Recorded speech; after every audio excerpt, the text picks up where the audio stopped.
కాంగ్రెస్ జై కాంగ్రెస్ మక్కన్ సింగ్ గారి నాయకత్వం, శ్రీధర్ బాబు గారి నాయకత్వం, రేవంత్ రెడ్డి గారి నాయకత్వం.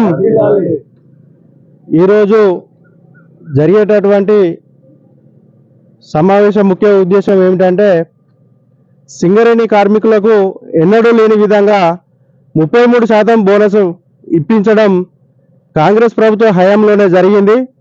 అలాగే కాంట్రాక్ట్ కార్మికులకు 5,000 రూపాయల బోనస్ ఇప్పించడం దేశ చరిత్రలోనే మొట్టమొదటిసారిగా కాంగ్రెస్ ప్రభుత్వానికి దక్కింది. ఈ విషయంలో సింగరేణి కార్మికులు మరియు కాంట్రాక్ట్ కార్మికులు చాలా సంతోషం వ్యక్తం చేస్తూ ఉన్నారు.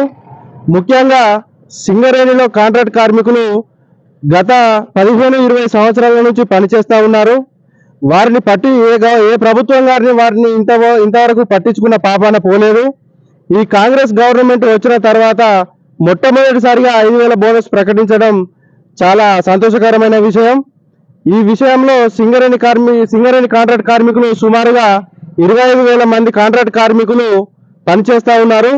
ఈ కార్మికులందరి తరపున, అలాగే మరీ ముఖ్యంగా ఉత్పత్తి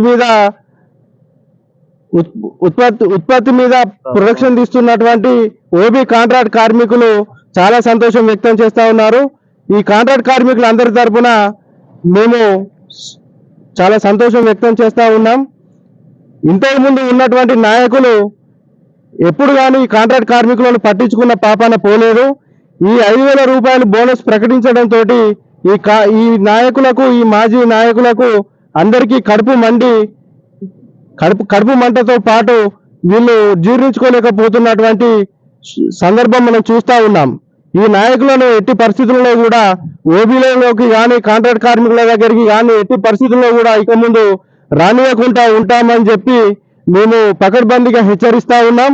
ఈ హెచ్చరికలను ఖచ్చితంగా మీరు పరిగణలోకి తీసుకొని మక్కన్ సింగ్ గారిని విమర్శించే నైతిక హక్కు కూడా మీకు లేదు, ఎట్టి పరిస్థితుల్లో కూడా మీకు లేదు. ఇంతకుముందు లంచాలు తీసుకొని ఖచ్చితంగా నౌకర్లు పెట్టించి కొంతమందిని రోడ్డు పాలు చేసిన సందర్భాలు కూడా ఉన్నాయి. ఈ విషయాన్ని కాంట్రాక్ట్ కార్మికులందరూ గమనిస్తూ ఉన్నారు. అట్లాగే లోకల్ వాళ్ళు 80%, నాన్ లోకల్ వాళ్ళు 20% ఉండాలని చెప్పి కూడా సర్క్యులర్ జీవో జారీ అయింది.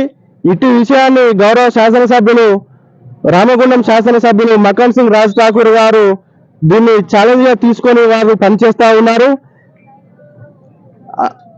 అటు విషయాన్ని కూడా జీర్ణించుకోలేక మక్కన్ సింగ్ గారి మీద తీవ్ర విమర్శలు చేస్తూ ఉన్నారు.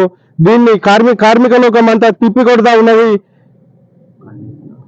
జీతాల విషయంలో కూడా 22 జీవో ఇష్యూ చేపించాలని చెప్పి గౌరవ మక్కన్ సింగ్ గారిని, గౌరవ ఐటీ శాఖ మంత్రులు శ్రీధర్ బాబు గారిని, గౌరవ రేవంత్ రెడ్డి గారిని కూడా కోరుతా ఉన్నాం.